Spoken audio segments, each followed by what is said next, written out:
സ്തുതിയുമായി ബന്ധപ്പെട്ട ഒരു വേദഭാഗമാണ്, അല്ലെങ്കിൽ വചനങ്ങളാണ്. അപ്പോൾ താൻ ഇന്ന് എടുത്ത സങ്കീർത്തനത്തിൻ്റെ ഇതാണ് എടുക്കാൻ പോകുന്നതെന്ന് എനിക്കൊരു മുന്നറിവൊന്നും ഇല്ലായിരുന്നു. പക്ഷേ ദൈവത്തെ വെല്ലുവിളികളുടെ നടുവിൽ സ്തുതിക്കുന്നതുമായി ബന്ധപ്പെട്ട് അതിനെ കേന്ദ്രീകരിച്ചുള്ള ചില ആത്മീയ സത്യങ്ങളാണ് നമുക്ക് ഇനി കുറച്ചു സമയത്തിനുള്ളിൽ നമുക്ക് ആ വേദഭാഗം കുറച്ച് വേദഭാഗങ്ങൾ ധ്യാനിച്ച് നമുക്ക് ദൈവവചനത്തിലെ ചില സത്യങ്ങളെ ഹൃദയത്തിൽ ഏറ്റെടുത്തുകൊണ്ട് മുമ്പോട്ട് പോകുവാൻ കർത്താവ് സഹായിക്കട്ടെ എന്ന് പ്രാർത്ഥിക്കുന്നു. ദൈവത്തെ സ്തുതിക്കുന്നതിനെക്കുറിച്ച്, ആരാധിക്കുന്നതിനെക്കുറിച്ചുള്ള ഒരു കാഴ്ചപ്പാട് 100-ാം സങ്കീർത്തനം സെറ്റ് ചെയ്തെങ്കിൽ എൻ്റെ ഹൃദയത്തിൽ ഇന്ന് നമ്മളോട് പറയാൻ, ദൈവസഭയോട് പറയാൻ പ്രകാശിച്ച പ്രധാനപ്പെട്ട കാര്യം, നമ്മുടെ ജീവിതത്തിൽ സങ്കടങ്ങളുടെ നടുവിലും വെല്ലുവിളികളുടെ നടുവിലും ദൈവത്തെ സ്തുതിക്കുന്ന ഒരു മനോഭാവം നമുക്ക് കൈയടിക്കാനോ ആർപ്പുവിളി മുഴക്കാനോ ഒരുപക്ഷെ കഴിഞ്ഞില്ലെങ്കിലും നമുക്ക് ദൈവത്തെ സ്തുതിക്കുന്ന ഒരു മനോഭാവം മെയിൻറ്റെയിൻ ചെയ്യാനായിട്ട് കഴിയണം. അതിന് ദൈവം നമ്മെ സഹായിക്കട്ടെ. അതിന് ദൈവവചനത്തിൽ തരുന്ന ചില സൂചനകൾ എന്താണെന്ന് വളരെ വേഗത്തിലൊന്ന് പരിശോധിക്കാനാണ് ഞാൻ ഇന്ന് ദൈവകൃപയിൽ ശരണപ്പെടുന്നത്. അതുകൊണ്ട് എന്നോടൊപ്പം നിങ്ങൾ ചിന്തിക്കണം. ഞാൻ ഈ ദിവസങ്ങളിലെല്ലാം തന്നെ വ്യക്തിപരമായ ജീവിതത്തിൽ, ഞങ്ങളുടെ ഫാമിലിയുള്ള ബന്ധത്തിൽ എൻ്റെ പിതാവിൻ്റെ ഒരു മരണം വളരെ വേദന തരുന്നതായിരുന്നു. നമുക്ക് ഏറ്റവും വേണ്ടപ്പെട്ട ആളുകൾ ഈ ലോകത്തു നിന്ന് കടന്നു പോകുമ്പോൾ അതെന്തും വേദനയാണ്. അവരെത്ര പ്രായം ചെന്ന് മരിച്ചാലും അത് തികച്ചും വേദനാജനകമാണ്. പ്രത്യേകിച്ച് നമുക്ക് അവരോടുള്ള ബന്ധത്തിൻ്റെ അടിസ്ഥാനത്തിൽ, അവർക്ക് നമ്മളോടുള്ള സ്നേഹത്തിൻ്റെയും വാത്സല്യത്തിൻ്റെയും ഒക്കെ അടിസ്ഥാനത്തിലാണ് ആ വേദനയുടെ നൊമ്പരങ്ങൾ കൂടുകയും കുറയുകയും ഒക്കെ ചെയ്യുന്നത്. അപ്പോൾ അങ്ങനെയുള്ള പ്രയാസ സമയങ്ങളിൽ നിസ്സഹായരായി എങ്ങനെ ആ അവസാന നിമിഷങ്ങളിലൊക്കെ എന്തു ചെയ്യണമെന്നറിയാതെ പെട്ടെന്നാണ് പ്രാർത്ഥിക്കുന്ന ഒരു അന്തരീക്ഷവും ആ ജീവിതത്തെ ദൈവകരങ്ങളിൽ കൊടുക്കാനും ദൈവവചനം വായിച്ച് കേൾപ്പിച്ച് ഒരുമിച്ച് കരച്ചിലും കണ്ണീരും ഉണ്ടെങ്കിൽ പോലും ദൈവത്തിലുള്ള പ്രത്യാശയിൽ ദൈവത്തെ മഹിമപ്പെടുത്താൻ കഴിഞ്ഞത്. അല്ലാതെ എന്തു ചെയ്യാൻ കഴിയും? നിസ്സഹായതയുടെ നടുവിൽ നമുക്ക് എന്തു ചെയ്യാൻ കഴിയും? കാർമേഘങ്ങൾ മൂടുമ്പോൾ ഈ ആകാശത്തൂടെ വിമാനം പറക്കുമ്പോഴാണെങ്കിലും വളരെ ടഫായ വെതർ കണ്ടീഷൻസ് ഉണ്ട്. ചില വെതർ കണ്ടീഷൻസിൽ നമുക്ക് മുമ്പോട്ടൊന്നും കാണാൻ പറ്റില്ല. പക്ഷേ എത്ര ടഫാണെങ്കിലും മുമ്പോട്ടല്ലാതെ പുറകോട്ട് പോകാൻ വിമാനത്തിന് പറ്റില്ല. പെട്ടെന്ന് തിരിച്ചു വിടാനും കഴിയില്ല. അതതിൻ്റെ ബാലൻസിനെ തെറ്റിക്കുമെന്നാണ്. ഇതുപോലെ തന്നെയാണ് ചലഞ്ചസിൻ്റെ നടുവിൽ നമുക്ക് എന്ത് കാണാൻ പറ്റും? ഞാൻ എന്നോട് തന്നെ ചോദിച്ചിട്ടുണ്ട്, ഇരുട്ടിൽ, ജീവിതത്തിൻ്റെ കൂരിരുളുകളിൽ നമുക്ക് എന്തെങ്കിലും കാണാൻ പറ്റുമോ എന്ന്. ഒന്നും കാണാൻ പറ്റില്ല. വർഷങ്ങൾക്ക് മുൻപ് ജോസഫിൻ്റെ ജീവിതത്തെക്കുറിച്ച് നിങ്ങളോട് സംസാരിച്ച സമയത്ത് ഞാൻ ഒരു ചോദ്യം ചോദിച്ചിട്ടുണ്ട്. ചിലർക്കെങ്കിലും ഓർമ്മയുണ്ടാകുമെന്ന് ഞാൻ ചിന്തിക്കുക. ജോസഫ് കിടന്ന പൊട്ടക്കിണറിൽ ജോസഫ് സത്യത്തിൽ എന്താണ് കണ്ടു കിടന്നതെന്ന്. ജോസഫ് കിടന്ന പൊട്ടക്കിണർ എന്നാണ് നമ്മൾ മലയാളത്തിൽ കൊടുത്തിരിക്കുന്നത്. ശരിക്കത് പൊട്ടക്കിണറൊന്നും ആയിരുന്നില്ല. എന്തായിരുന്നു അത്? ഭൂമിയുടെ പിളർപ്പുകളായിരുന്നു. അത് ഇടുന്ന ആളിന് അറിയത്തില്ല എന്തോരാഴം അതിനുണ്ടെന്ന്. എത്ര ആഴം വേണമെങ്കിലും ആകാം. കാരണം ഇത് ഭൂമിയുടെ പിളർപ്പുകളാണ്. അപ്പൊ പൊട്ടക്കിണറ്റിൽ വീണു എന്ന് പറഞ്ഞ അവൻ മരിച്ചു എന്നാണ് അർത്ഥം. അവൻ തീർന്നു, അവന്റെ അധ്യായം ക്ലോസ് ചെയ്തു എന്ന അർത്ഥം. അപ്പൊ ഇതുപോലെ ഒരു പൊട്ടക്കിണറ്റിൽ വീണ് ക്ഷുദ്രജീവികളും, അവിടെ ഈ പൊട്ടക്കിണർ എന്ന് പറഞ്ഞാൽ അതാണ്, വിഷജന്തുക്കളുടെ, വിഷജീവികളുടെ ഒരു വാസസ്ഥലമാണത്. അവിടെ ഒന്നും കാണാൻ പറ്റില്ല, ഇരുട്ടാണ് അവിടെ. വെളിച്ചം കടക്കില്ല. കാരണം ഭൂമിയുടെ പിളർപ്പുകളിലേക്ക് വെളിച്ചം കടന്നു ചെല്ലാൻ എളുപ്പമല്ല. ഒരു പരിധി വരെ വെളിച്ചം വരെ ചെല്ലത്തുള്ളൂ. അപ്പം അങ്ങനെയുള്ള ഒരു സാഹചര്യത്തിൽ വീഴുന്ന അവസരത്തിൽ സത്യത്തിൽ നമ്മൾ എന്താ കാണുന്നത്? ജീവിത യാത്രയിൽ ഇതുപോലെയുള്ള പൊട്ടക്കിണറെന്ന് വിളിച്ചാൽ അതിൻ്റെ അർത്ഥം നമുക്ക് വ്യക്തമായില്ല. പിളർപ്പുകളിൽ, അറകളിൽ നമ്മൾ പെട്ടുപോയാൽ നമ്മൾ എന്ത് ചെയ്യും എന്ന് ചോദിച്ചാൽ അവിടെ നമ്മൾ എന്തായിരിക്കും? ഏത് വ്യക്തിയാണെങ്കിലും, ജോസഫ് ഒരു ചെറുപ്പമായിരുന്നു, 17 വയസ്സ് അപ്രോക്സിമേറ്റ് ഉണ്ടെന്നാണ് പറയുന്നത്. 17 വയസ്സുള്ള ഒരു ചെറുപ്പക്കാരൻ്റെ വികാരം നിങ്ങൾക്ക് ചിന്തിക്കാൻ കഴിയുമെങ്കിൽ താൻ അവിടെ എന്ത് ചെയ്യായിരുന്നു ചോദിച്ചാൽ, ഐ ഡോണ്ട് നോ. മാനുഷികമായിട്ട് തൻ്റെ മരണം കാത്ത് കിടക്കുകയായിരുന്നു. തൻ്റെ മരണം കാത്ത് താൻ കിടക്കുകയായിരുന്നു. We can see anything. അപ്പൊ ഇരുട്ടിൽ നമുക്ക് എന്ത് കാണാൻ പറ്റും? ജോസഫിനെ അവിടെ രക്ഷിക്കാനുള്ള വഴി ദൈവം കരുതി പ്രത്യേകമായി ഓർക്കസ്ട്രേറ്റ് ചെയ്തത് കൊണ്ടാണ് തന്നെ തിരിച്ചു പൊക്കാൻ തീരുമാനിച്ചത്. അതിൽ തൻ്റെ പ്രവൃത്തി ഒന്നും അതിലില്ല. ഉണ്ടോ? He was totally helpless. ഇങ്ങനെ സമ്പൂർണമായി നിസ്സഹായതയുടെ മുമ്പിൽ നിൽക്കുമ്പോഴും നമ്മെ സഹായിക്കുന്ന ഒരു ദൈവത്തെക്കുറിച്ച് ചരിത്രത്തിൽ അങ്ങനെ നിസ്സഹായതയിൽ പെട്ടുപോയ മനുഷ്യരുടെ ജീവിതത്തെ നമ്മൾ കാണുമ്പോൾ നമ്മൾ നിസ്സഹായതയിലാകുമ്പോൾ ദൈവം എൻ്റെ സഹായകൻ എന്ന് പറഞ്ഞ് ദൈവത്തെ സ്തുതിക്കാൻ ഉള്ളത്തിൽ നമുക്ക് കഴിയും. ഇതാ ദൈവവചനത്തിൻ്റെ ഒരു സവിശേഷത എന്ന് പറയുന്നത്. ദൈവത്തിന് സ്തോത്രം ചെയ്യുന്നു. അപ്പൊ ഇരുട്ടിൽ നമുക്ക് എന്ത് കാണാമെന്ന് ചോദിച്ചാൽ ഒന്നും കാണത്തില്ല. മേഘാവൃതമായ സമയത്ത് ഇവൻ വാഹനം ഓടിക്കുകയാണെങ്കിൽ പോലും എത്ര ടഫാണല്ലേ. നമുക്ക് വാഹനം ഓടിച്ചു പോകാൻ എത്ര ടഫാണ്. ഇരുട്ടിൽ നമുക്കൊന്നും കാണാൻ പറ്റത്തില്ല. പക്ഷെ പെട്ടെന്ന് ദൈവീക പ്രകാശങ്ങൾ നമ്മുടെ ഉള്ളത്തിൽ വരുമ്പോൾ നമുക്ക് ഒരു രശ്മി ലഭിക്കുകയാണ്. ഒരു പ്രത്യാശയുടെ രശ്മി ലഭിക്കുന്നത് പോലെയാണ്. നമ്മുടെ കാഴ്ച മാറണം. നമുക്ക് ഇരുട്ടിലൊന്നും കാണാൻ പറ്റില്ലെങ്കിലും നമുക്ക് നമ്മുടെ ഹൃദയത്തിൽ ഇരുട്ടും നിരാശയും നിറയാതെ പ്രത്യാശയുടെ ദൈവവാഗ്ദത്തത്തിൻ്റെ ദൈവീക പ്രഭയുടെ ഒരു രശ്മി നമ്മുടെ ഉള്ളിലേക്ക് അടിക്കുമ്പോൾ നമുക്കൊന്ന് കണ്ണൊന്ന് മുകളിലേക്ക് ഉയർത്താൻ നമ്മെ സഹായിക്കും എന്നുള്ളതാണ്. അതുകൊണ്ട് വെല്ലുവിളികളുടെ നടുക്ക് നമുക്ക് സാധാരണമായ ഗതിയിൽ നമുക്ക് ദൈവത്തെ സ്തുതിക്കാൻ കഴിയില്ല, ടു ബി ഓണസ്റ്റ്. എന്നാൽ നമ്മൾ ദൈവത്തെക്കുറിച്ച് ഓർക്കുമ്പോൾ ദൈവീകമായ പ്രത്യാശ നമ്മുടെ ഉള്ളിലേക്ക്, നമ്മുടെ അകത്തേക്ക് ഫ്ലഡ് ചെയ്യാൻ, പരിതസ്ഥിതികളൊന്നും അതിന് അനുകൂലമല്ലെങ്കിൽ ഫ്ലഡ് ചെയ്യാൻ നമ്മൾ അനുവദിക്കുമ്പോൾ നമുക്കൊന്നുകൂടെ തല ഉയർത്തി നോക്കാനായിട്ട് കഴിയും, ഒന്നും കാണാൻ പറ്റില്ലെങ്കിലും. സങ്കീർത്തനം 42-ന്റെ 5ഉം 6ഉം വാക്യം ശ്രദ്ധിച്ചാൽ അവിടെ നമ്മളോട് പറയുന്ന ഒരു കാര്യമുണ്ട്. സ്തുതി നമ്മുടെ തലയെ ഒന്ന് ഉയർത്താൻ നമ്മെ സഹായിക്കും എന്നുള്ളതാണ്. ദൈവത്തെക്കുറിച്ചുള്ള ചിന്ത നമ്മുടെ സ്പിരിറ്റിനെ പെട്ടെന്ന് അങ്ങ് മാറ്റി, ഉള്ളിൽ നിന്ന് നമ്മെ മാറ്റിക്കളയുമെന്നുള്ളത്. എൻ്റെ ആത്മാവേ, നീ വിഷാദിച്ച ഉള്ളിൽ ഞരങ്ങുന്നത് എന്ത്? ജീവിതയാത്രയിൽ ഇങ്ങനെ ഞരക്കത്തിന്റെ അനുഭവം നിങ്ങളുടെ ഉള്ളിൽ തോന്നാത്ത ആരെങ്കിലും ഉണ്ടാവുമോ? ഒരു രക്ഷയുമില്ല, ഞരക്കമാണ് നമ്മുടെ ഉള്ളിൽ. ഇത് തൻ്റെ അനുഭവമാണ്. ഇത് എഴുതി വെച്ച സംഗീതത്തിലൊക്കെ ഓരോ പാട്ടുകളും, ഇവിടെ നമ്മൾ പാടിയ പാട്ടുകളൊക്കെ ഓരോ സമയങ്ങളിൽ ദൈവം അവർക്ക് കൊടുത്ത സങ്കീർത്തനങ്ങളാണത്. അവരുടെ അനുഭവമാണ്. ആ വെളിച്ചത്തിൽ അവർ ദൈവത്തെ അനുഭവിച്ച വിധമാണ് അവർ വരികളായി കുറിച്ചു വെച്ച് നമ്മൾ ഒരുമിച്ച് പാടുന്നത്. ദൈവത്തിന് സ്തോത്രം ചെയ്യാം.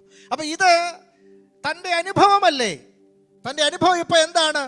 വളരെ ദൈവത്തെ സ്തുതിക്കാൻ പറ്റിയ ഒരു മൂടയല്ല, ദൈവത്തെക്കുറിച്ച് ചിന്തിക്കാവുന്ന ഒരു കാര്യമല്ലേ, ഞരക്കത്തിന്റെ അനുഭവമാണ്. വിഷാദിച്ച ഉള്ളിൽ ഞരങ്ങുന്ന അനുഭവത്തിൽ ജീവിക്കുന്ന അവസ്ഥയാണിത്. ഈ അവസ്ഥയിൽ തന്നോട് തന്നെ പറയുക, ദൈവത്തിൽ പ്രത്യാശ വയ്ക്കുക. ഞരക്കമാണ് റിയാലിറ്റി. നമ്മുടെ റിയാലിറ്റി ഞരക്കമാണെങ്കിലും ദൈവത്തിൽ പ്രത്യാശ വയ്ക്കുക. അവൻ എൻ്റെ മുഖപ്രകാശക രക്ഷയാണ്, എൻ്റെ ദൈവമാണ് എന്നിങ്ങനെ ഞാൻ ഇനിയും അവനെ സ്തുതിക്കും. ഇതൊരു ഡിറ്റർമിനേഷനാണ്, ഇതൊരു നിർണയമാണ്. റിയാലിറ്റി കറസ്പോണ്ട് ചെയ്യുന്നില്ല അതിനെ. റിയാലിറ്റി എന്താണ്? തൻ്റെ ജീവിതത്തിലെ അനുഭവം എന്താണ്? വിഷാദിച്ച ഉള്ളിൽ ഞരങ്ങുന്ന അനുഭവമാണ്. പക്ഷേ തന്നോട് തന്നെ, അല്ലെങ്കിൽ ഈ ഒരു അവസ്ഥയിലേക്ക് തന്നെ പ്രവേശിപ്പിക്കുന്ന ദൈവത്തിൻ്റെ കരുണയാണ്. അതിക്രമങ്ങളാലും പാപങ്ങളാലും മരിച്ച് നമ്മളെ എങ്ങനെ ആര് ജീവിപ്പിക്കുന്നു എന്നാണ് പറഞ്ഞത്. താൻ പറഞ്ഞതുപോലെ 5W and 1H വെച്ച് ആരെങ്ങനെ ജീവിക്കും? കരുണാസമ്പന്നനായ ദൈവമോ തൻ്റെ കരുണപ്രകാരം അതിക്രമങ്ങളാലും പാപങ്ങളാലും മരിച്ചവരായ നമ്മെ ജീവിപ്പിക്കുന്നു എന്നല്ലേ പറയുന്നത്. അപ്പൊ ഞരക്കത്തിന്റെ അനുഭവത്തിൽ നമുക്കൊന്നും കാണാനോ മുമ്പോട്ട് പോകാനോ പ്രയാസമുള്ള സാഹചര്യത്തിൽ ദൈവം നമ്മൾക്ക് ആത്മീയമായ എന്തെങ്കിലും ഒരു വെളിച്ചമോ കാഴ്ചപ്പാടോ ദൈവത്തെക്കുറിച്ചുള്ള ചിന്തയോ തരുമ്പോൾ നമ്മൾ പെട്ടെന്ന് ദൈവത്തെ സ്തുതിക്കുമെന്ന നിർണയത്തിലേക്ക് വരികയാണ്. നീതിമാനെ സംബന്ധിച്ച്, ഒരു ദൈവ പൈതലിനെ സംബന്ധിച്ച് ഏത് ചലഞ്ചസിലും അതുണ്ട്. നമുക്ക് വേർഡുണ്ട്. എൻ്റെ പിതാവിൻ്റെ മരണത്തിൻ്റെ സമയത്ത് ലോകത്തിൽ എന്ത് കൊടുക്കാൻ കഴിയും? ഒരു ചികിത്സയും നമുക്ക് കൊടുക്കാൻ കഴിയില്ല. കൊടുക്കാൻ പറ്റുന്ന ഒരേ ഒരു കാര്യം ദൈവവചനമാണ്, പ്രാർത്ഥനയാണ്. മറ്റെല്ലാം പരാജയപ്പെടുമ്പോഴും അതുണ്ട് പ്രിയരെ. അത് ഞങ്ങൾക്ക് ചെയ്യാൻ കഴിഞ്ഞു എന്നുള്ളത് ജീവിതത്തിൻ്റെ അനുഭവമാണ്. ആ അനുഭവത്തിൻ്റെ മഹത്വം കണ്ടു. അത് ഏറ്റവും വലിയ സന്തോഷം. ഞാൻ കഴിഞ്ഞ ആഴ്ചയിൽ നിങ്ങളോട് പറഞ്ഞതുപോലെ എൻ്റെ പിതാവ് 2 കരങ്ങളും സ്വർഗത്തിലേക്ക് ഉയർത്തിപ്പിടിച്ച് ബലഹീനതയുടെ നടുക്ക്, അല്പം വേദനയുടെ നടുക്ക് 2 കരങ്ങളും ഉയർത്തിപ്പിടിച്ച് ദൂതർ വന്ന് വിളിക്കുന്നു എന്ന് നമ്മൾ പാടാറുണ്ട്. ദൂതർ വിളിക്കുന്നത് എങ്ങനെയാണെന്ന് ഞങ്ങൾ നേരിട്ട് കണ്ടുകൊണ്ട് കാണാൻ പറ്റി. അങ്ങനെ വന്ന് ശാന്തമായി കൈ നെഞ്ചത്ത് വെച്ച് അങ്ങ് മരിക്കുകയായിരുന്നു. ആ സാഹചര്യത്തിലും ദൈവവചനം വായിക്കാനും അങ്ങനെ പ്രാർത്ഥനയോടെ ഒരു യാത്ര പറയാനും കഴിഞ്ഞു എന്നത് മാത്രമാണ് ഏറ്റവും വലിയ സമാധാനം. എത്ര നിസ്സഹായതയുടെ അവസ്ഥയിലും ദൈവവചനം എന്ത് ചെയ്യുന്നില്ല? തോറ്റുപോകുന്നില്ല. വെളിപ്പാട് പുസ്തകം 21 അടക്കമുള്ള എല്ലാ വേദഭാഗങ്ങളും വായിച്ചു. മരിച്ചു കഴിഞ്ഞാൽ നമ്മളത് വായിക്കാറ്. ആ വേദഭാഗങ്ങളെല്ലാം കേട്ട് കാണണം. കാരണം ആ സമയത്ത്, ഒരു മരണസമയത്ത് മനുഷ്യൻ്റെ അവസ്ഥ എന്താണെന്ന് ചിന്തിക്കാൻ നമുക്ക് കഴിയുമോ? നമുക്ക് കഴിയില്ല. പക്ഷെ ജീവനുള്ള വചനം അവരോട് സംസാരിച്ചു കൊണ്ടിരിക്കും. അതുകൊണ്ട് തന്നെയാണ് എൻ്റെ പിതാവ് കൈ ഉയർത്തിയെന്ന് ഞാൻ ചിന്തിക്കുക. കാരണം അങ്ങനെ ഉയർത്താറില്ലായിരുന്നു. ഒരു വെപ്രാളവും പ്രയാസവും കാണിക്കാതെ പ്രത്യാശയോടെ യാത്ര പറയാൻ കഴിഞ്ഞു. എൻ്റെ ആത്മാവെ നീ വിഷാദിച്ച് ഉള്ളിൽ ഞരങ്ങുന്നതെന്ത്? ദൈവത്തിൽ പ്രത്യാശ വയ്ക്കുക. അവൻ എൻ്റെ മുഖപ്രകാശക രക്ഷയും എൻ്റെ ദൈവവുമാകുന്നു എന്നിങ്ങനെ ഇനിയും. അടുത്ത 6-ാം വാക്യം കൂടെ ശ്രദ്ധിച്ചേ. വളരെ നിർണായകമായി വാക്യം. എൻ്റെ ദൈവമേ, എൻ്റെ ആത്മാവ് എന്നിൽ വിഷാദിച്ചിരിക്കുന്നു. അതുകൊണ്ട് യോർദാൻ പ്രദേശത്തും ഹെർമോൻ പർവ്വതങ്ങളിലും മിസാർ മലയിലും വെച്ച് ഞാൻ നിന്നെ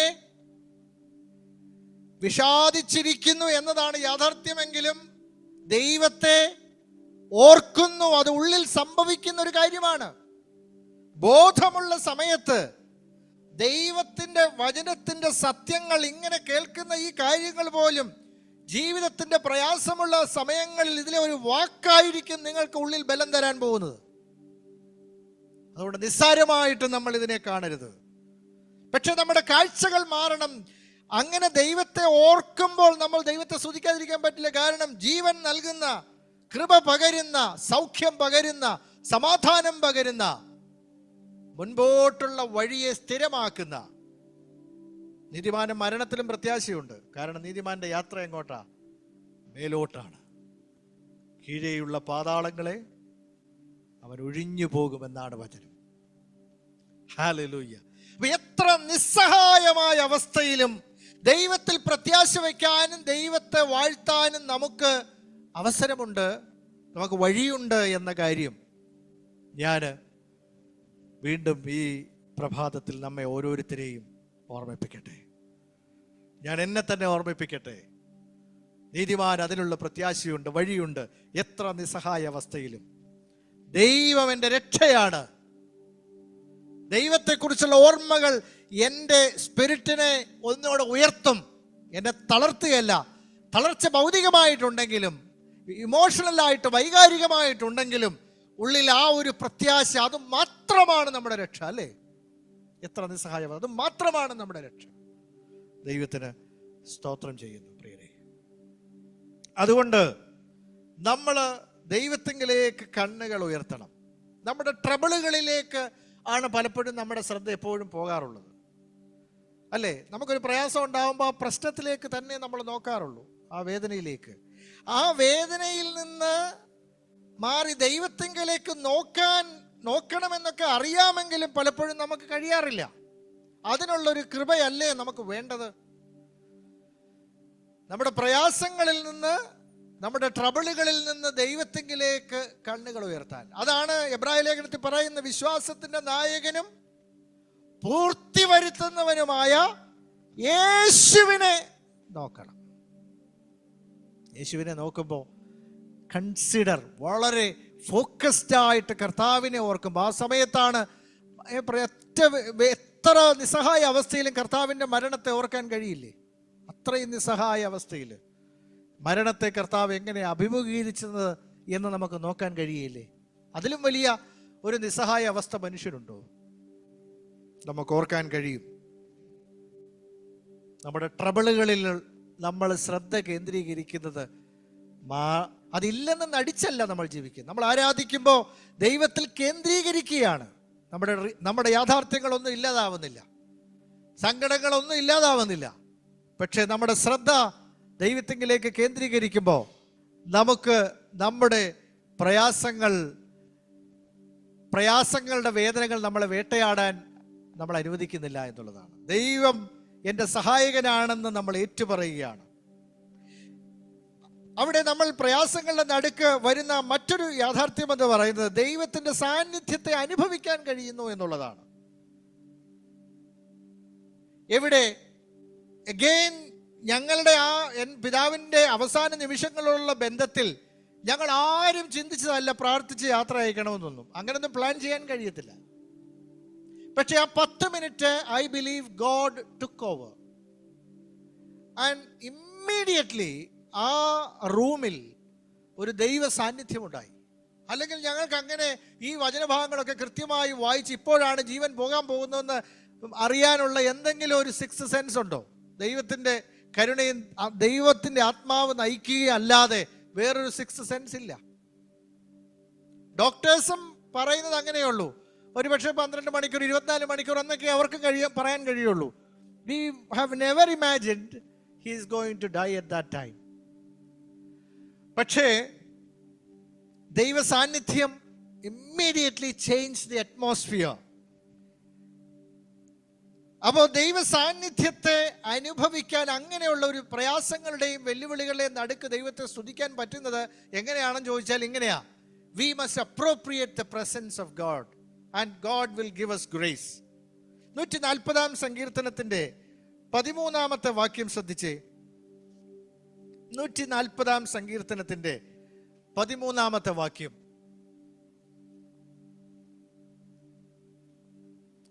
All that I want to say is this: നീതിമാന്മാർ നിന്റെ നാമത്തിന് സ്തോത്രം ചെയ്യും, നേരുള്ളവർ നിന്റെ സന്നിധിയിൽ വസിക്കും. I don't know how well Malayalam ഈ ട്രാൻസ്ലേഷൻ ഞാൻ ഉദ്ദേശിച്ച കാര്യം കമ്മ്യൂണിക്കേറ്റ് ചെയ്യുന്നു എന്ന് എനിക്ക് അറിയത്തില്ല. പക്ഷേ when you don't feel the presence of God, you praise him. Immediately ദൈവത്തെ സ്തുതിക്കുന്ന അവസരത്തിലാണ്, even at the most challenging situation, ദൈവത്തെ സ്തുതിക്കുന്ന അവസരത്തിൽ we get connected to God. ഒരു മനുഷ്യൻ ദൈവത്തോട് ഏറ്റവും അധികം ബന്ധം ആസ്വദിക്കുന്നത് എപ്പോഴാണെന്ന് അറിയാമോ? Let me say that again. ഒരു മനുഷ്യൻ ദൈവത്തോട് ഏറ്റവും അധികം ബന്ധം ആസ്വദിക്കുന്നത് എപ്പോഴാണെന്ന് അറിയാമോ? ദൈവത്തെ വാഴ്ത്തുകയും സ്തുതിക്കുകയും ചെയ്യുമ്പോഴാണ്. അതാണ് ദൈവത്തിന്റെ പെർമനന്റ് അഡ്രസ് എവിടെയാന്ന് ചോദിച്ചാൽ സ്തുതിയാണെന്ന് പറയുന്നതിന്റെ കാര്യം അതാണ്. മനസ്സിലാവുന്നുണ്ടോ? ദൈവത്തിന്റെ permanent address. The moment you praise God, you immediately connect with God. There is a presence. And the most challenging situationലും നമുക്കതിന് കഴിയുമെന്നുള്ളതാണ്. 32-ാം സങ്കീർത്തനത്തിന്റെ 11-ാമത്തെ വാക്യവും ഞാൻ കുറിച്ച് വെച്ചായിരുന്നു. I don't know if it communicates that idea very well. So പ്രയാസങ്ങളുടെ നടുവിൽ നമ്മൾ ദൈവത്തെ സ്തുതിക്കാനും വാഴ്ത്താനും തുടങ്ങുമ്പോൾ we kind of feel the presence of God. നീതിമാന്മാരെ യഹോവയിൽ സന്തോഷിച്ച് ആനന്ദിപ്പിൻ, ഹൃദയപരമാർത്ഥികൾ എല്ലാവരുമായുള്ളവരെ ഘോഷിച്ചുല്ലസിപ്പിൻ. ഇന്ന് 100-ാം സങ്കീർത്തനത്തിൽ നിന്ന് ഗോഡ്വിൻ വായിച്ചതും അതാണ്. ആദ്യ വാക്യം അതാണ്. The moment you connect with God, you experience the presence of God. You have the ability to get over your challenges. ആ ദൈവ സാന്നിധ്യത്താൽ നമ്മുടെ വെല്ലുവിളികളെ നമുക്ക് അതിജീവിക്കാൻ ഒരു ഗ്രേസ് ലഭിക്കുന്നു എന്നുള്ളതാണ്. കൂരിൽ താഴ്വരയിൽ കൂടെ നടന്നാലും, ബാക്കി പൂരിപ്പിക്കാം, ഞാനൊരു അനർത്ഥവും ഭയപ്പെടുകയില്ല. കാരണം അവിടെ നീ എന്നോട് കൂടെ ഇരിക്കുന്നു എന്നതാണ് കാരണം. കൂരിളിൽ ദൈവം നമ്മളോട് കൂടെ ഇരിക്കുമെന്ന് നമ്മൾ ഒരിക്കലും തോന്നുന്നില്ല. നമുക്കൊരു ഫീലിംഗ് ഇല്ല. അത് നമ്മുടെ റിയാലിറ്റിയായി നമുക്ക് തോന്നുന്നില്ല. പക്ഷെ അതാണ് റിയാലിറ്റി എന്നതാണ് സത്യം. നീ എന്നോട് കൂടെ ഇരിക്കുന്നു. കൂരിരുളിൽ ഒന്നും കാണാത്ത അവസരത്തിൽ, വേദനിക്കുന്ന അവസരത്തിലാണ് ഒരു ദൈവ പൈതൽ ഏറ്റവും അധികം അടുത്ത് ദൈവ സാന്നിധ്യം ഉള്ളത്. അത് റിയലൈസ് ചെയ്യുമ്പോൾ നമുക്ക് നമ്മുടെ പ്രയാസങ്ങളെ അതിജീവിക്കാൻ ഒരു ഗ്രേസ് ലഭിക്കുകയാണ്. അത് വളരെ ഇമ്പോർട്ടൻ്റ് ആണ് എൻ്റെ പ്രിയരെ. And I can boldly say, വേദനയോടെ ആണെങ്കിലും ആ സാന്നിധ്യത്തിൻ്റെ നിറവിൽ ഞങ്ങളുടെ പിതാവിനോട് യാത്ര പറയാൻ ഞങ്ങൾക്ക് അവസരം ലഭിച്ചു എന്ന്. Praise the Lord. ദൈവത്തിന് മഹത്വം കരയറ്റുന്നു. അതുകൊണ്ട് എത്ര സന്തോഷത്തിലും എത്ര സന്താപത്തിലും you can experience the presence of God and you can connect with God. അത് സെൻസ് ചെയ്യാൻ ദൈവമേ എനിക്ക് കൃപ തരണമേ എന്നുള്ള പ്രാർത്ഥനയാണ് നമുക്ക് വേണ്ടത്. മനസ്സിലാവുന്നുണ്ടോ? അത് അനുഭവസ്ഥമാകാൻ ഒരു സെൻസിറ്റിവിറ്റിയാണ് എനിക്ക് വേണ്ടത്. ആ കൃപയാണ് എനിക്ക് വേണ്ടത്. ദൈവം നമ്മോട് കൂടെയുണ്ട് കൂരിരുട്ടിലും. അത് മനസ്സിലാക്കാൻ അറിയാനൊരു സെൻസാണ് നമുക്ക് വേണ്ടത്. സങ്കീർത്തനം 69:30 വാക്യത്തിൽ ചലഞ്ചസിന്റെ നടുവിൽ ദൈവത്തെ സ്തുതിക്കാനുള്ള കാഴ്ചപ്പാടുകളാണ് നമ്മളോട് ഞാൻ പറയുന്നത്. നമ്മുടെ ഒരു റിയാലിറ്റി ടച്ച്, നമ്മുടെ ഓരോ തരങ്ങളിലുള്ള വ്യത്യസ്തമായ പരിശോധനകളിലൂടെ, പ്രയാസങ്ങളിലൂടെയാണ് മനുഷ്യജീവിതം പോകുന്നത്. ചിലപ്പോൾ സന്തോഷമാണ്, ചിലപ്പോൾ സങ്കടമാണ്, ചിലപ്പം രണ്ടും കാര്യമായിട്ടൊന്നും ഫീൽ ചെയ്യാത്ത അവസ്ഥയുമായിരിക്കാം. 69:30 വാക്യം പറയുന്നത് എന്താണ്? സങ്കീർത്തനം 69:30 വാക്യം ആരെങ്കിലും എടുത്തവർ വായിക്കും.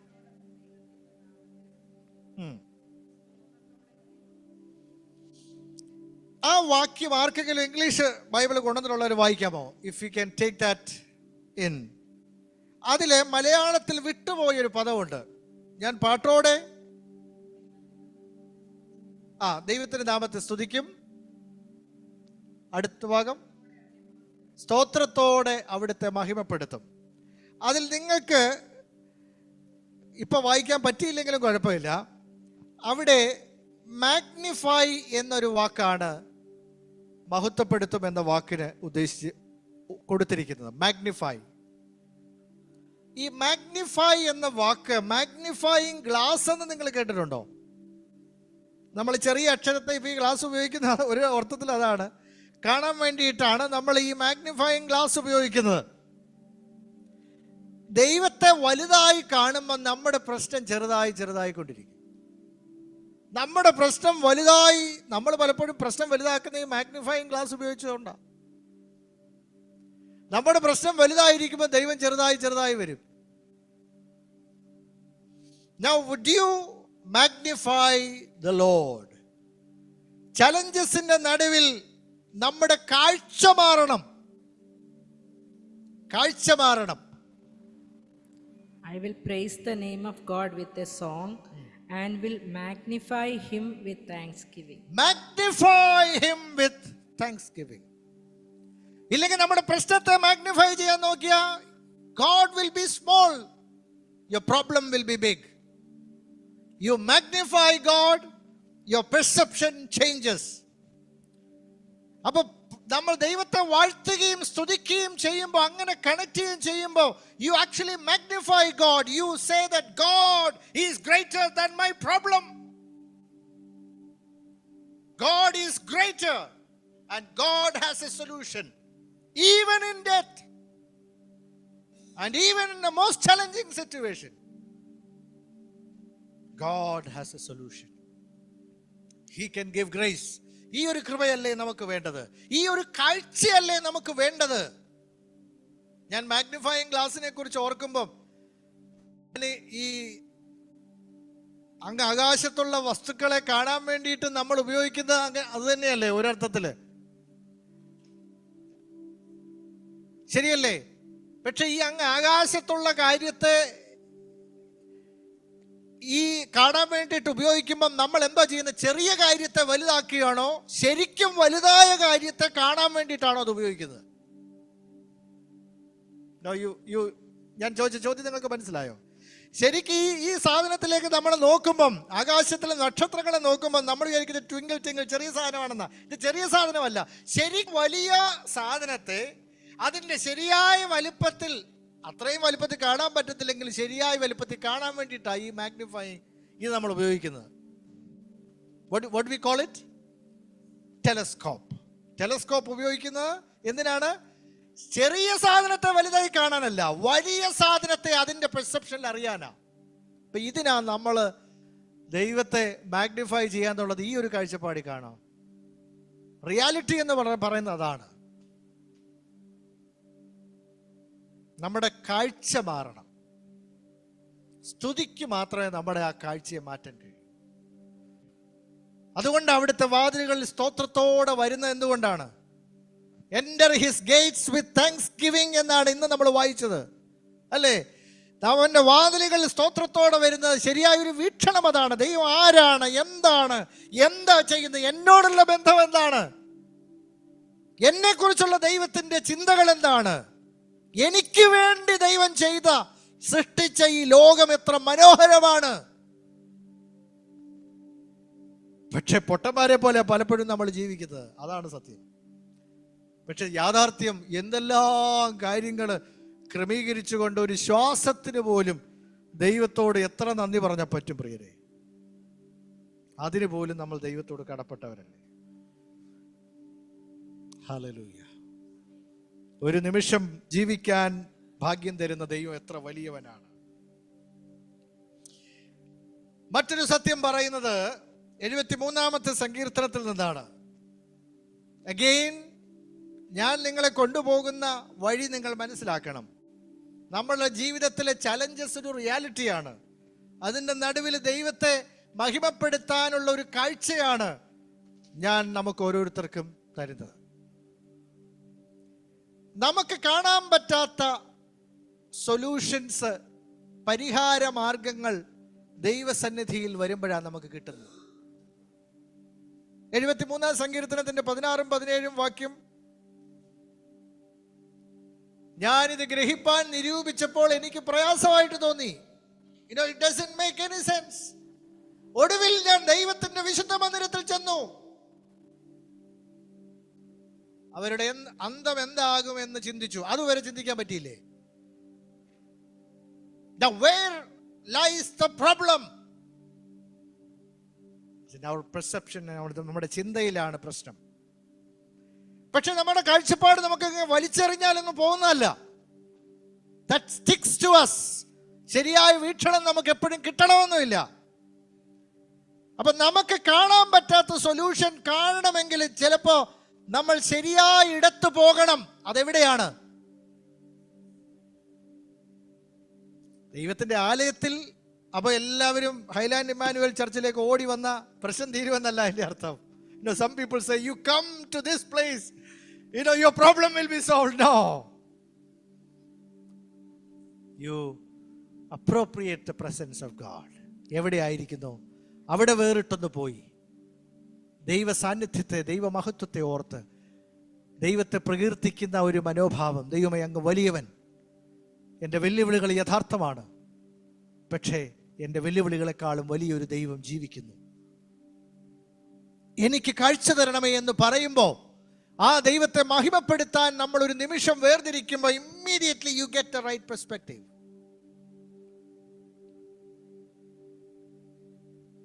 ടെമ്പിൾ എന്ന വാക്ക്, ഒടുവിൽ ദൈവത്തിന്റെ മന്ദിരത്തിലേക്ക് ചെന്നു എന്ന് പറയുമ്പോൾ അത് സമം ദൈവ സാന്നിധ്യമാണ്, സമം ആരാധനയാണ്, സമം ദൈവത്തിന് നന്ദി പറയലാണ്, സമം ദൈവ സാന്നിധ്യത്തെ നമ്മളുടെ ജീവിതത്തിൽ അനുഭവസ്ഥമാക്കുന്ന, നമ്മൾ ഭൂമിയിൽ ഏത് സ്ഥലത്താണെങ്കിലും അവിടെയാണ്, ആ നിൽക്കുന്ന ഇടത്ത് അത് നമുക്ക് ദൈവമായിട്ട് കണക്ട് ചെയ്യാനായിട്ട് കഴിയും. ശ്രദ്ധിക്കുന്നവർക്കായിട്ട് ഞാൻ ദൈവത്തിന് നന്ദി പറയുന്നു, വിശ്വസിക്കുന്നവർക്കായിട്ട് ദൈവത്തിന് നന്ദി പറയുന്നു. അപ്പൊ പ്രൈസ്, ദൈവത്തെ സ്തുതിക്കുന്നത് നമ്മുടെ ജീവിതത്തിൽ നമുക്ക് അതിൻ്റെ പരിഹാരമാർഗം, സൊല്യൂഷൻസ് ഇല്ലാത്ത കാര്യങ്ങൾക്ക് പരിഹാരം ദൈവം ഒരുക്കുന്നത് കാണാനായിട്ട് കഴിയും. ഒരു ഭക്തൻ പറഞ്ഞ വാക്ക് എനിക്ക് I really liked it. And ചില critical മൊമെന്റിൽ the Spirit of God drops an idea into our brain. ഒരു ക്രിട്ടിക്കലായ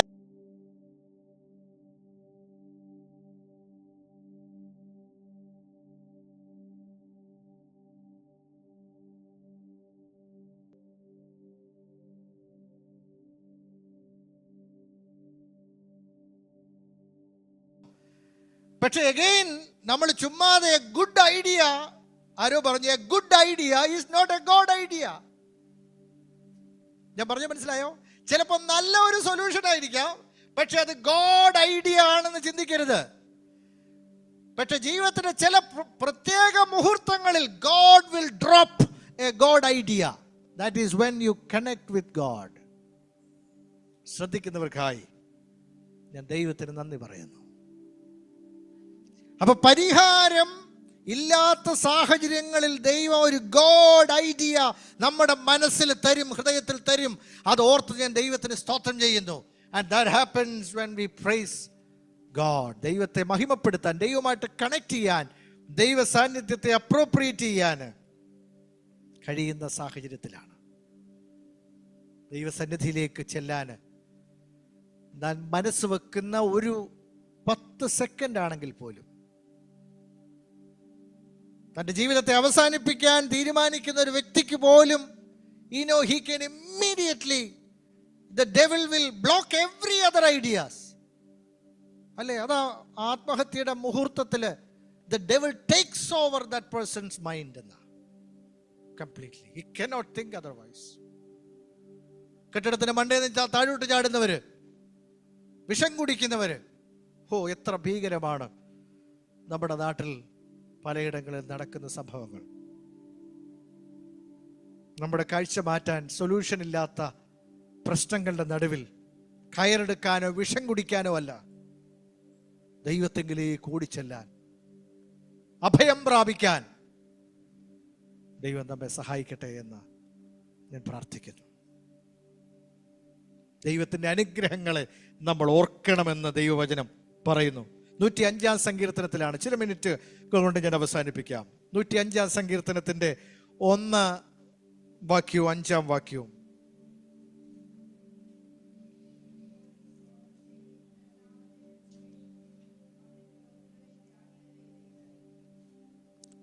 That's so wonderful. യഹോവയ്ക്ക് സ്തോത്രം ചെയ്യുവിൻ, തൻ നാമത്തെ വിളിച്ചപേക്ഷിപ്പിൻ, അവന്റെ പ്രവൃത്തികളെ ജാതികളുടെ ഇടയിൽ അറിയിപ്പിൻ.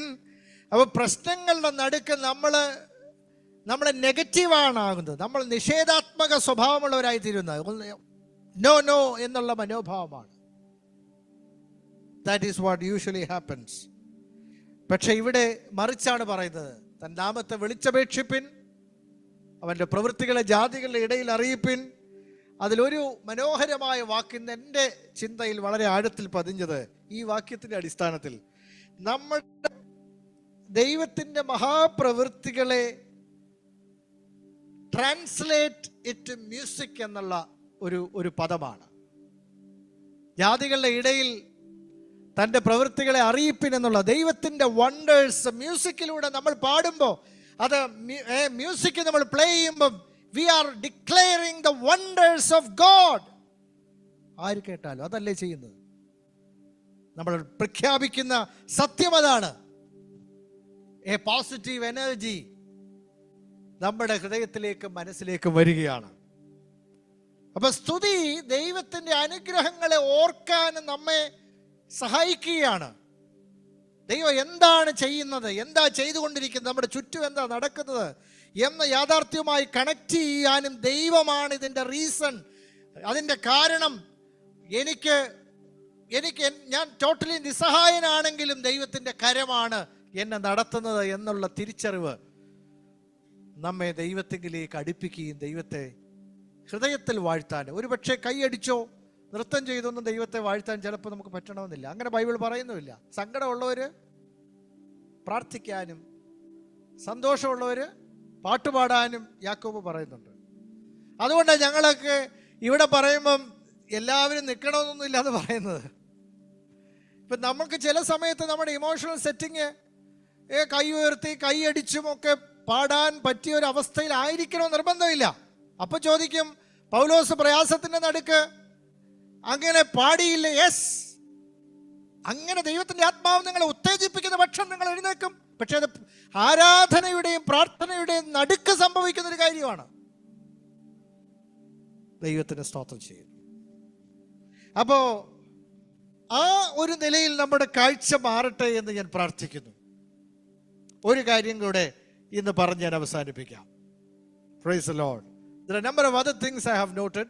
പക്ഷെ ഒരു കാര്യം കൂടെ ഞാൻ പറയാം. അതിപ്പോൾ പൗലോസിന്റെ കാര്യം പറഞ്ഞതുകൊണ്ട് അപ്പോസ്തല പ്രവൃത്തി 16:26 ആ വലിയ സംഭവം പറഞ്ഞിരിക്കുന്നത്.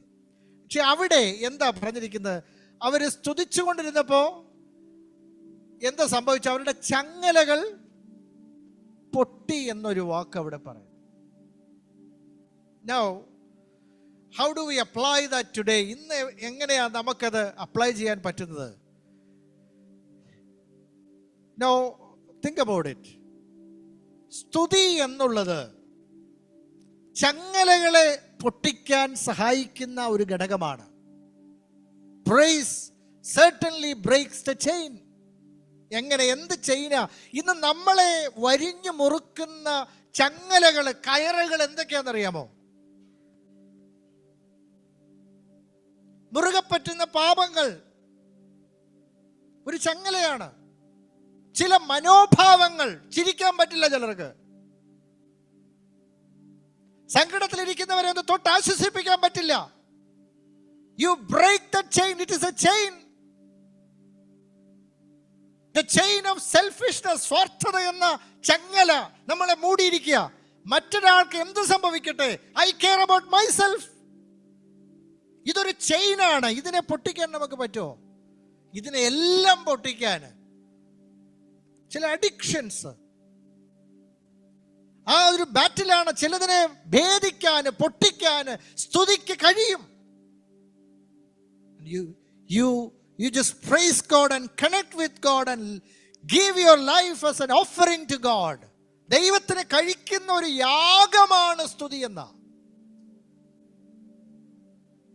അങ്ങനെ കഴിയുമ്പോൾ, ഒരു യാഗമായി ഒരു ഹൃദയത്തിൽ നിന്നൊരു സ്തോത്രം വരുമ്പോൾ ദൈവത്തിന് എന്ത് പ്രസാദമാണ്, എന്തൊരു വലിയ വിടുതലാണ് നമുക്ക് വരുന്നതെന്ന് തിരിച്ചറിയാൻ നമ്മുടെ ആത്മാവിൽ നമ്മളെ ബന്ധിച്ചിരിക്കുന്ന പല ചങ്ങലകളും പൊട്ടും.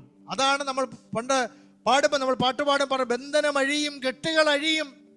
ആരാധനയെങ്കിൽ ചിലപ്പോൾ ചില കെട്ടുകൾ ചില മനോഭാവങ്ങളാണ്, ചില മുറുകെ പറ്റുന്ന പാപങ്ങളാണ്.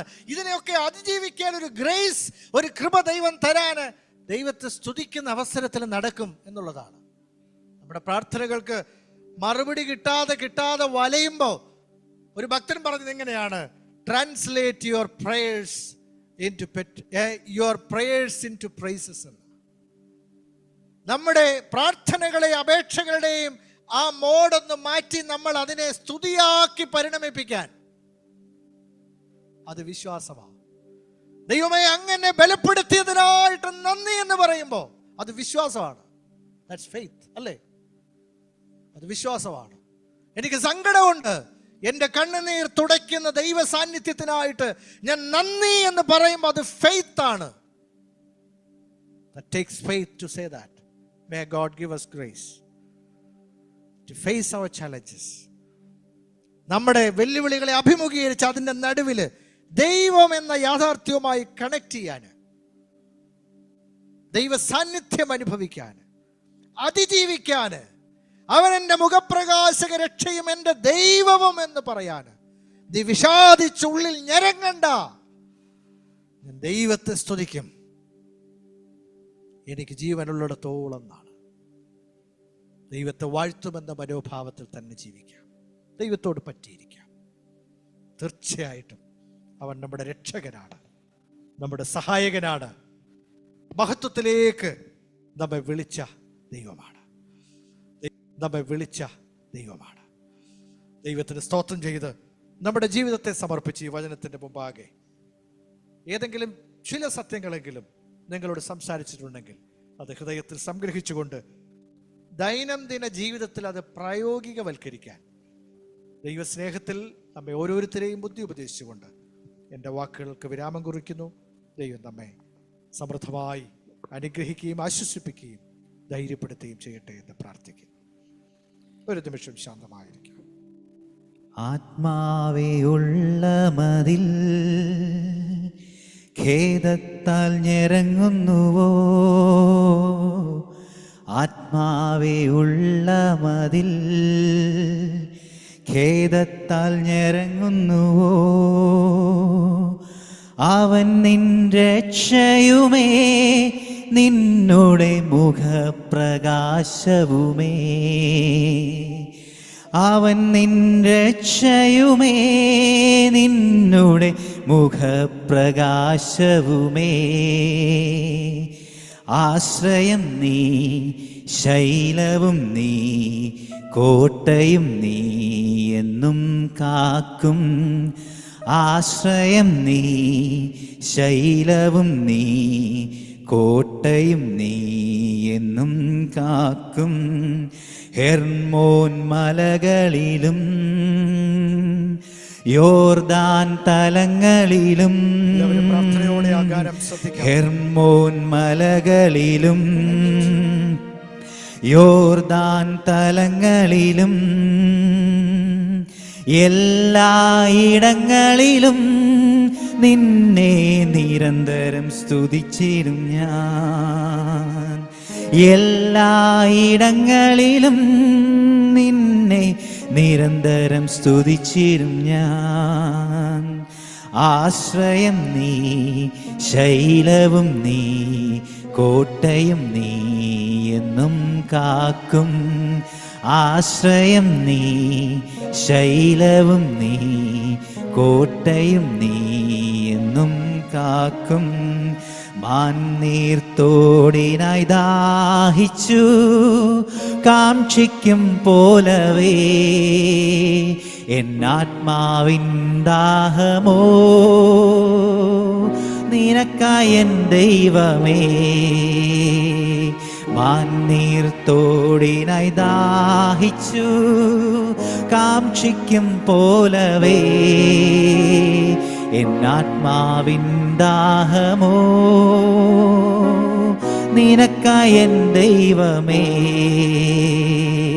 ആശ്രയം നീ, ശൈലവും നീ, കോട്ടയും നീ എന്നും കാക്കും. ആശ്രയം നീ, ശൈലവും നീ, കോട്ടയും നീ എന്നും കാക്കും. പ്രാർത്ഥനയോടെ ദൈവസന്നിധിയിൽ നമ്മളായിരിക്കുമ്പോൾ നമുക്ക് കർത്താവിൻ്റെ മേശയ്ക്കായി നമ്മളെ തന്നെ ഒരുക്കാം. കർത്താവ് നമ്മുടെ പ്രാണന് വേണ്ടി ചെയ്തത് ഓർക്കുവാൻ ഈ ശുശ്രൂഷ നമ്മൾ ആചരിക്കുമ്പോൾ കർത്താവിനോടുള്ള അനുസരണ നിമിത്തമാണ് ആചരിക്കുന്നത്. ഇത് നമ്മുടെ ആത്മീയ ജീവിതത്തിൽ കർത്താവിനോട് പറ്റി നിൽക്കുന്ന ഒരു അനുഭവമായി തീരട്ടെ. എൻ്റെ പ്രാണന് വേണ്ടി കർത്താവ് ചെയ്തത് എന്താണെന്ന് ഞാൻ വ്യക്തിപരമായി പ്രഖ്യാപിക്കുകയാണ്.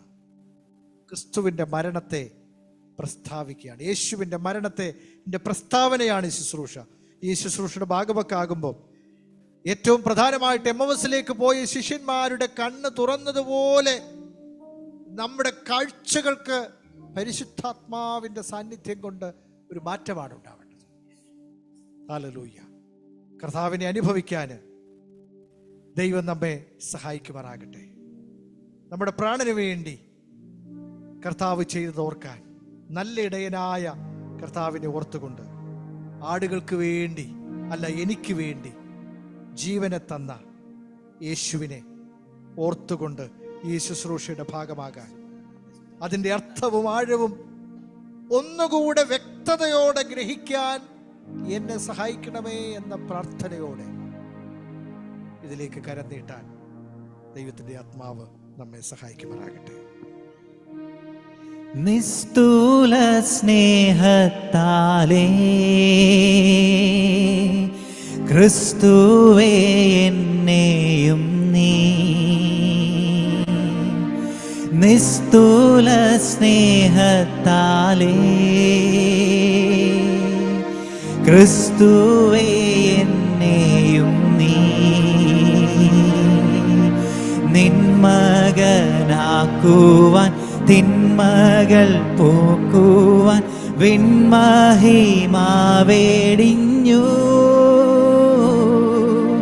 ഹല്ലേലൂയ ആമേൻ